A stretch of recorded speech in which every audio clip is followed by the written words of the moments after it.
আরজিকর চিকিৎসকের খুনের পথে নামলেন বসিরহাট বিভিন্ন স্কুলের ছাত্রছাত্রীরা। তারা জাস্টিস চাইছেন। পথ হবেই আন্দোলনের পথপ্রদর্শক এবার বিভিন্ন স্কুল।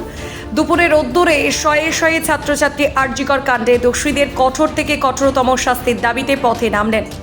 উত্তর চব্বিশ পরগনার বসিরহাট মহকুমার বিভিন্ন নামি দামি স্কুলের কয়েকশো ছাত্রছাত্রী আরজিকর কাণ্ডে এবার পথে নামলেন। প্রত্যেকের হাতে ছিল ফেস্টুন, ব্যানার, প্ল্যাকার্ড। এদিন বসিরহাট শহরের প্রাণকেন্দ্রে টাউন হল, টাকি রোড, ইছামতি ব্রিজ সহ একাধিক জায়গায় মিছিল করেন স্কুল পড়ুয়া। প্রত্যেকের গলার স্বর ছিল উই ওয়ান্ট জাস্টিস। যতক্ষণ পর্যন্ত মূল অপরাধীরা গ্রেপ্তার না হবেন এবং তাদের দৃষ্টান্তমূলক সাজা ঘোষণা না হওয়া পর্যন্ত এই আন্দোলন চালিয়ে যাবেন। পথেই হবেই নির্দেশক। এই দাবিতে সীমান্ত শহর বসিরহাটে মিছিল করল স্কুল পড়ুয়ারা।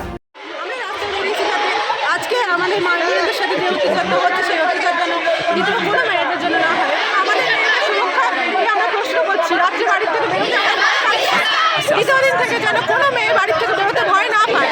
আমাদের মধ্যেই অনেক ছেলেরা আছে যারা এরকম নৃশংস অত্যাচার আমাদের জন্য করে চলেছে। এই অত্যাচারের বিরুদ্ধে আমরা সবাই প্রতিবাদ তুলতে চাই।